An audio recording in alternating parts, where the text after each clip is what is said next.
Hello बच्चों, कैसे हैं आप। उम्मीद कर रहा हूँ सब लोग अच्छे होंगे, घर पर होंगे। आप लोगों की पढ़ाई बाधित ना हो इसलिए हम YouTube के माध्यम से भी आपको पढ़ाने का प्रयास कर रहे हैं। इसी क्रम में साइंस विषय के वीडियो आपको जो है YouTube पर 20-20 या 25-25 मिनट के आपको वीडियो मिलेंगे। अभी हमने जो है 5 लेसन का जो है सेट तैयार किया है। 5 लेसन का सेट तैयार किया गया है जिसमें आपको पाठ कक्षा 7 के लिए पाठ 1 मानव विज्ञान और प्रौद्योगिकी, पाठ 2 रेशों से वस्तु तक, और पाठ 3 पदार्थ की संरचना एवं प्रकृति, पाठ 4 भौतिक एवं रासायनिक परिवर्तन, और पाठ 5 ऊष्मा एवं ताप। जब तक लॉकडाउन की समस्या रहती है आप तब YouTube के माध्यम से विज्ञान विषय के वीडियो आपको मिलेंगे जिनके माध्यम से भी आप पढ़ सकते हैं। तो आज लेसन आपका पहला रहेगा मानव विज्ञान और प्रौद्योगिकी। सबसे पहले जो लोग इस वीडियो को देख रहे हैं, सबसे पहले एक कॉपी और एक कलम अपने साथ रखें और इसमें जो इम्पोर्टेंस होगा वो मैं आपको कॉपी पर नोट करने के लिए कहूँगा और आप उसको कॉपी पर भी नोट कर लीजिएगा। ठीक है, इसको ध्यानपूर्वक पढ़िएगा। सबसे पहले हम जो है विज्ञान की कुछ शाखाओं के बारे में और उनके जनक के बारे में समझेंगे। वैसे तो विज्ञान की बहुत सारी शाखाएं होती हैं, लेकिन जो आपकी सिलेबस में यानी आपके जो कक्षा 7 के पाठ्यक्रम में मुख्यतः 3 विषयों को बताया गया है। सबसे पहले हम जानते हैं जीव विज्ञान के जनक अरस्तु, डॉक्टर अरस्तु हैं और इन्हें ही हम जंतु विज्ञान के जनक भी कहते हैं। जीव विज्ञान की जो है 2 शाखाएं हैं, पहला है जंतु विज्ञान और दूसरा है वनस्पति विज्ञान। जंतु विज्ञान के जनक अरस्तु ही हैं क्योंकि जंतु विज्ञान के अंतर्गत सभी प्रकार के जंतुओं का अध्ययन किया जाता है। और इसकी दूसरी शाखा है वनस्पति विज्ञान। वनस्पति विज्ञान के जनक डॉक्टर थियोफ्रेस्टस हैं। वनस्पति विज्ञान के अंतर्गत जितनी भी समस्त प्रकार की प्रजातियां हैं, वनस्पति की प्रजातियां हैं, उनका अध्ययन किया जाता है और इसीलिए इनको जो है वनस्पति विज्ञान के जनक डॉक्टर थियोफ्रेस्टस को कहा जाता है। इसके अलावा भौतिक विज्ञान के जनक न्यूटन, क्लास में बताया गया है कि भौतिक विज्ञान के जनक न्यूटन है और इन्होंने ही गुरुत्वाकर्षण का सिद्धांत दिया है, जिसमें ये बताया गया है कि जो है पृथ्वी से जब कोई वस्तु ऊपर फेंकी जाती है तो वो नीचे क्यों आ जाती है, क्योंकि पृथ्वी में एक बल होता है जिसको हम कहते हैं गुरुत्वाकर्षण बल, और ये सिद्धांत भी न्यूटन ने ही दिया था।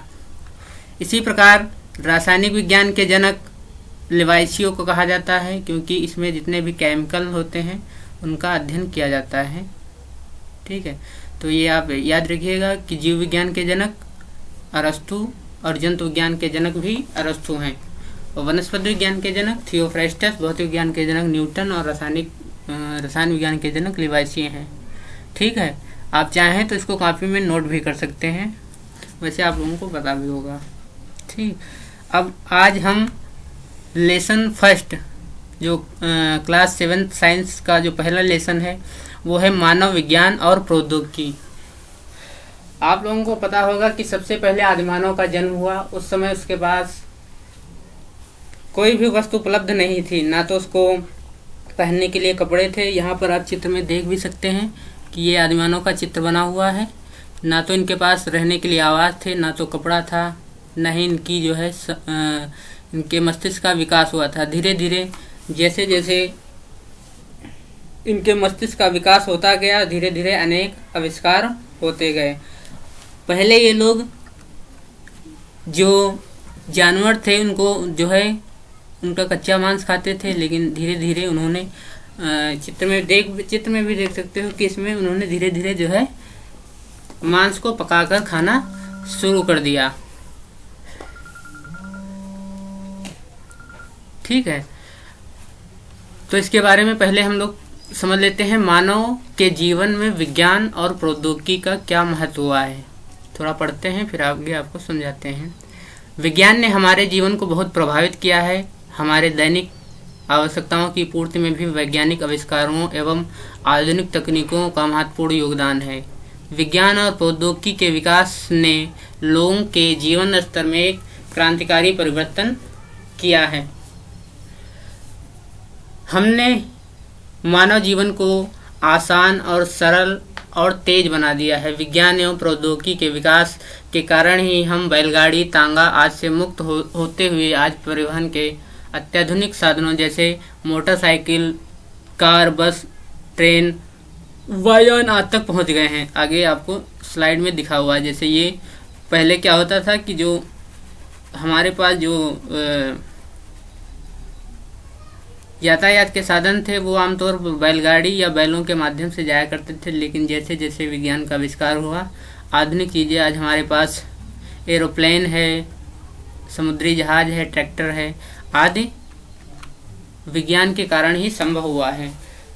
जैसे मोटरसाइकिल है, कार है, बस है, ट्रेन है, वायु है आदि आसानी से हम पहुंच गए हैं, क्योंकि ये सब विज्ञान के ही कारण संभव हुआ है। पहले हम लोग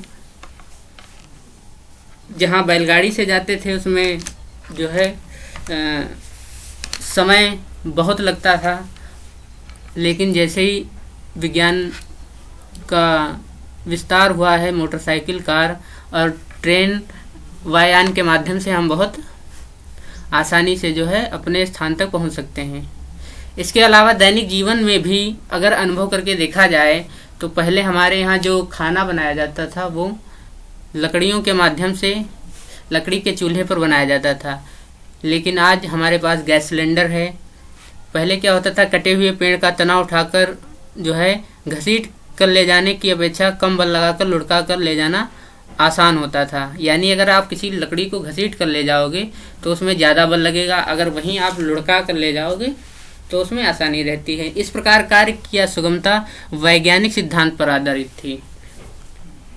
यानी जो कार्य जो हम वस्तु घसीट कर ले जाते थे उसमें क्या होता था, बल जो कार्य होता था वो सही दिशा में नहीं लगता था, लेकिन अगर हम कोई वस्तु को अगर वहीं लुढ़का कर ले जाते हैं तो उसमें कम बल जो होता है वो सही दिशा में लगता है, इसलिए उसमें कम बल लगाने की आवश्यकता होती है और आसानी से वो एक स्थान से दूसरे स्थान तक आप उसको ले जा सकते हैं। वस्तु को घसीटने या उठा कर ले जाने की तुलना में लुढ़का कर ले जाना सरल है। इसी प्रकार बैलगाड़ियों के पहिया लगाने पर घर्षण बल कम हो जाता है और बोझ से लदी बैलगाड़ियों को बैलों द्वारा खींचना आसान हो जाता है। बैलगाड़ी द्वारा कम बल लगाकर कार्य को सुगम बनाना विज्ञान के सिद्धांत द्वारा ही संभव हुआ है। ठीक है, इस प्रकार यहाँ विज्ञान के नियमों का उपयोग करके मनुष्य ने अनेक सरल कार्य को सरल बनाने के लिए बैलगाड़ी, ट्रैक्टर, इसमें आप देख सकते हो बैलगाड़ी, ट्रैक्टर आदि जैसे साधन विकसित कर लिए हैं। यही प्रौद्योगिकी है। अगर हम विज्ञान और प्रौद्योगिकी में अंतर अगर समझे तो विज्ञान क्या होता है कि विज्ञान नियम बनाता है और उसी नियम से कोई यंत्र बन जाता है या यंत्र बनाया जाता है तो वो प्रौद्योगिकी कहलाता है।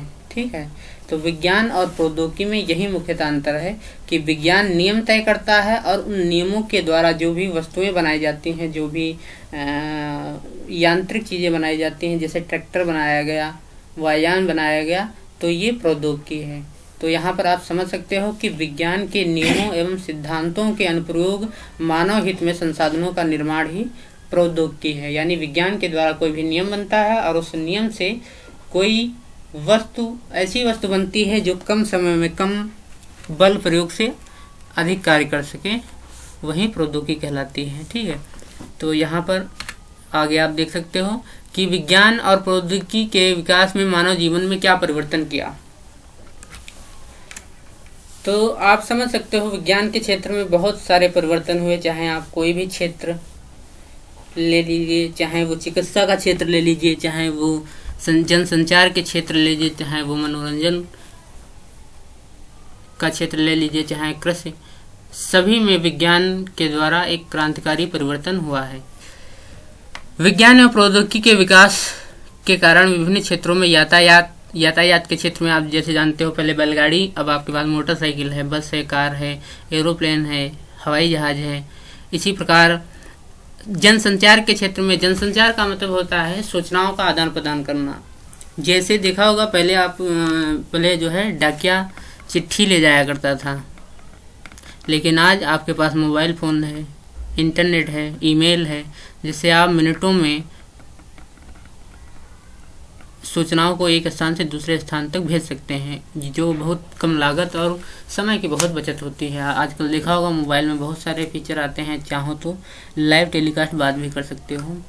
मनोरंजन के क्षेत्र में भी क्रांतिकारी बदलाव हुआ। पहले पुराने ज़माने में देखा होगा लोग ढोल बजाते थे अपने संचार करने के लिए, नृत्य करते थे, शतरंज खेलते थे और अनेक प्रकार के जो है खेलों का इस्तेमाल करते थे। लेकिन आजकल आप घर बैठे मोबाइल के माध्यम से अनेक प्रकार के गेमों का, यानी गेम्स का, मनोरंजन का जो है लाभ उठा सकते हैं।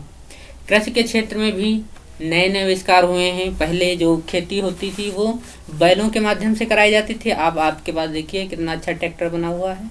इसके माध्यम से आप बहुत जल्दी, ज़्यादा मात्रा में, कम समय में और अच्छे खेत की जुताई कर सकते हो।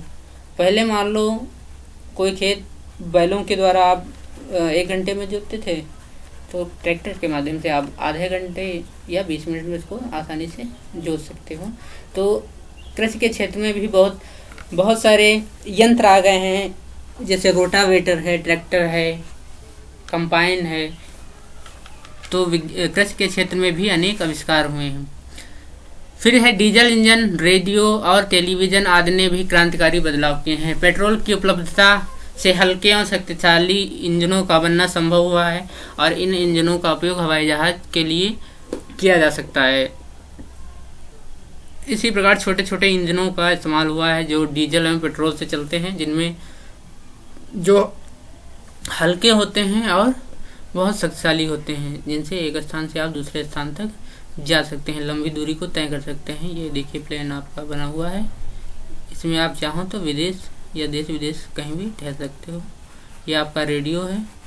यहाँ पर एक चीज़ और याद रखिएगा कि जो जैसे एरोप्लेन का अगर आविष्कार पूछा जाए तो एक कॉपी में नोट भी कर सकते हो कि एरोप्लेन का जो आविष्कार है वो जो है राइट बंधुओं ने किया था। और इसी प्रकार जो रेडियो का आविष्कार है, ये आप लोगों को पता होगा कि रेडियो का आविष्कार मार्कोनी ने किया था। रेडियो का आविष्कार मार्कोनी ने किया था। टीवी का आविष्कार, टेलीविज़न का आविष्कार जॉन लगी ब्लेड ने कहा था। और इसी प्रकार मैकमिलन ने जो है साइकिल का आविष्कार किया था। ठीक है, तो कुछ आविष्कार हैं, ये भी आप याद रखना चाहो तो याद भी कर रख सकते हो। चलिए आगे देखते हैं। अब चिकित्सा के क्षेत्र में देखिए, समय से तय करने के लिए सुपरसोनिक जेट और हेलीकॉप्टर का निर्माण हुआ। समुद्री मार्ग से माल तथा सवारी ढोने के लिए बड़े बड़े जहाज़ों का भी प्रयोग होने लगा। पहले हम बीमार होने पर घरेलू उपचार करते थे, परंतु अब गांव के लोग प्राथमिक चिकित्सा केंद्रों पर डॉक्टरों द्वारा इलाज कराने लगे हैं। आजकल चिकित्सा के क्षेत्र में विभिन्न प्रकार के रोगों से संबंधित जांच की सुविधाएं उपलब्ध हैं, जैसे खून है, पेशाब है, मल आदि की जांच। आजकल चिकित्सालयों में आधुनिक मशीनों जैसे एक्सरे, यहाँ पर देखिए ये वाला जो चित्र है ये आपका एक्सरे मशीन है। यहाँ पर एक व्यक्ति लेटा हुआ है और जब किसी व्यक्ति के शरीर में हड्डी टूट जाती है तो वो एक्सरे मशीन के द्वारा देखी जाती है कि कहाँ पर फ्रैक्चर हो गया है। एक्सरे है। अल्ट्रासाउंड, ऊपर वाला जो चित्र है ये वाला, ये अल्ट्रासाउंड है, यानी अगर आपके शरीर के अंदर कोई समस्या है तो उसको देखने के लिए अल्ट्रासाउंड मशीन का प्रयोग किया जाता है। और अंदर आपके शरीर के अंदर कोई समस्या है तो उससे आप, क्योंकि ये आधुनिक मशीनें हैं। पहले क्या होता था कि जो वैद्य हुआ करते थे वो अंदाज़ा से अपनी दवाई करते थे, लेकिन आज आपके पास जो है आधुनिक मशीनें हैं जिससे बहुत अच्छे तरीके से प्रशिक्षित डॉक्टर हैं आपके पास। और अगर कोई समस्या होती तो अनेक प्रकार की जांचें हैं जिससे आपको बिल्कुल एग्जैक्ट चीज़ों का पता चलता है। तो यहाँ पर आप देख सकते हो, इस चित्र में भी देख सकते हो, ये हाथ का एक्सरे है, इसमें अगर कोई फ्रैक्चर होगा तो आसानी से आप देख सकते हो। इसी प्रकार ये मस्तिष्क स्कैनर है, यानी मस्तिष्क में अगर कोई समस्या है तो उसको देख सकते हो। ठीक है।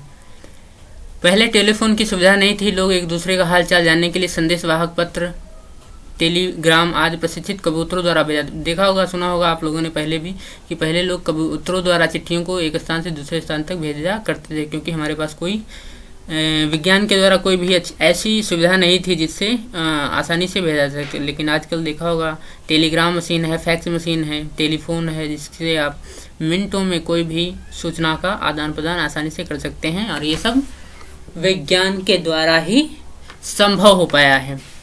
मुझे उम्मीद है आप लोगों को समझ में आ रहा होगा। ठीक है, तो ये याद रखिएगा, ये है अल्ट्रासाउंड मशीन, जिसके जो इस अंदर की अगर कोई समस्या है, आपके शरीर के अंदर की कोई समस्या है तो इसके आप चेक कर सकते हैं। अगर हड्डी टूटी है तो आप ये एक्सरे मशीन है, यहाँ पर आप देख सकते हो। परंतु आज के वैज्ञानिक युग में संदेशों के आदान प्रदान के लिए फैक्स, छपा संदेश यानी ईमेल का प्रयोग हो रहा है। गाँव में भी पीसीओ यानी पब्लिक कॉल ऑफिस, एसटीडी तथा आईएसडी व्यवस्था का संसार किसी भी कोने में टेलीफोन द्वारा संपर्क में सार्वजनिक सुविधा उपलब्ध हो गई। और आजकल तो आप जानते हैं कि जियो आ गया है, तो फिर जब चाहें आप आसानी से किसी से बात कर सकते हैं और अपनी सूचनाओं को एक स्थान से दूसरे स्थान तक ले जा सकते हैं। ठीक है, तो आज ये पहला लेसन था हमारा। तो इस लेसन के हम 3 वीडियो डालेंगे और 3 वीडियो में ये लेसन आपका पूरा कंप्लीट हो जाएगा। ठीक है, एक काम और करेंगे कि वीडियो के लास्ट में मैं आपको 2 प्रश्न पूछूंगा। उस प्रश्न के आंसर को आपको, जो ग्रुप बना हुआ है हमारा, उस पर आप उस पर आप आंसर दे सकते हो। ठीक है, कमेंट। और ये हमारा यूट्यूब के माध्यम से आपको पढ़ाने का प्रयास है।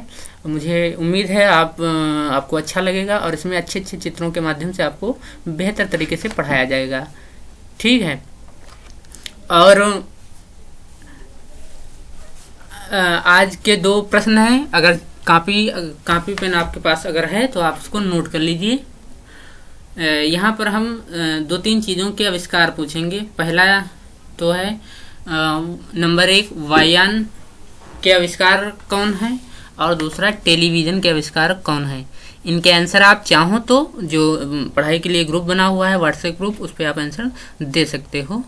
और ये हमारा थोड़ा छोटा सा प्रयास है ताकि आपका समय खराब ना हो।